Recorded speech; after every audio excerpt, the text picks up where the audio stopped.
Hello again, Fantasy Alarm Nation. Justin Fensterman here, and it's episode 6 of Fantasy Football ADP TV here on FantasyAlarm.com. Let's take a look at some of the players that you're targeting in your fantasy football drafts by looking at some of the latest average draft position data on the FFPC. Some players I'm a bit higher on, other players not so much. Let's get down to business and analyze some players. First, a few players I see trending up in August. Let's start with Keenan Allen. It's football. Players are going to get hurt, and Allen missed 7 games last season due to injury. But once Week 10 hit and he recovered, we saw him get targeted fewer than 7 times in just one of his final 8 games. He caught no fewer than 5 passes in any game during that span, and from 2017 to 2021, he didn't miss much time. Let's also not forget that his quarterback Justin Herbert was also banged up throughout 2022.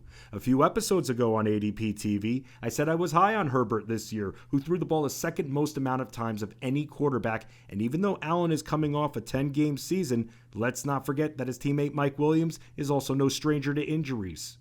Williams played 3 more games than Allen in 2022, and Allen still ended up matching him in touchdown receptions with 4, and Allen caught more passes. He was targeted nearly as many times as Williams was, and Herbert will be throwing a lot once again this year, even with new offensive coordinator Kellen Moore aboard. He had fewer than 60 yards receiving in just 2 games in 2022, and his draft stock should rise a bit as August continues. Another player who I see rising when it comes to fantasy football draft value, A.J. Dillon. Going back to last week's episode of ADP TV with the thought that Aaron Jones will benefit from the changing of the guard at quarterback with Jordan Love getting to run the Packers offense, Green Bay will still rely heavily on the run, and A.J. Dillon has standalone value. The asking price of a mid-9th round pick is worth it for him.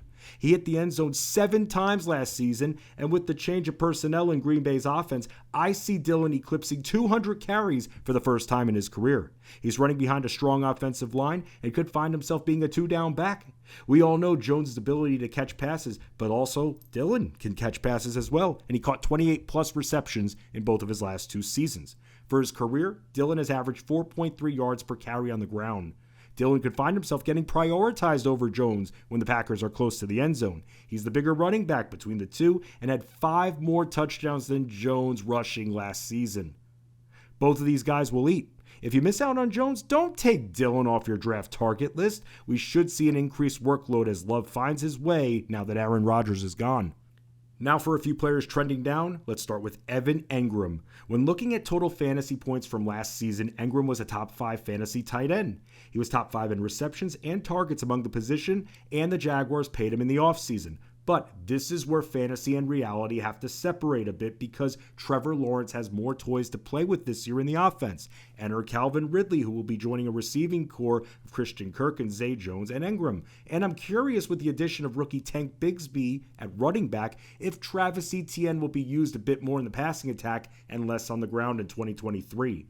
Engram is coming off of his most productive season, and he's not a one-hit wonder as we've seen him produce with the Giants. But I question how many opportunities there will be for him with a loaded receiving core. 15 tight ends had more red zone targets than Engram last year, and 7 recorded more touchdowns than him. I'd rather reach a bit for Darren Waller in FFPC drafts. Just because Engram got paid, that doesn't necessarily lock him into prioritization.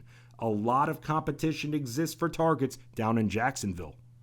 Final player I see falling a bit, DeAndre Swift. There's a lot to love about the Eagles. Strong offensive line, solid run-heavy offense, and a good combination of rushers and pass catchers, but it's hard to get excited about Swift now that he's in this situation. Yes, he rushed for 5.5 yards per carry last year, and he's caught no fewer than 46 passes throughout his 3-year career.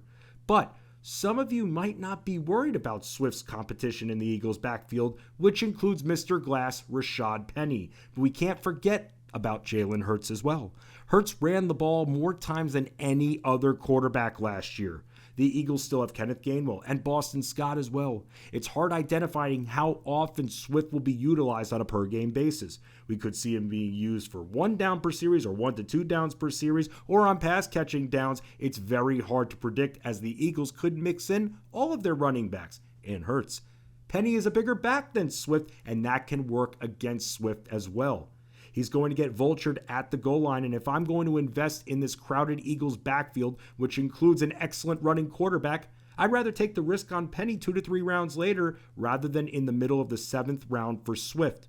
We crushed Penny regarding his health issues, but Swift has missed games too and was limited in others last season, and we've seen him miss time in all 3 of his professional seasons. And that, Fantasy Alarm Nation, is another episode of Fantasy Football ADP TV. If you haven't signed up to play on the FFPC, new users get $25 off their first FFPC entry of $35 or more when they register using promo code ALARM. Let's keep the draft content rolling on. Let's kill our drafts and let's crush our competition and win in 2023.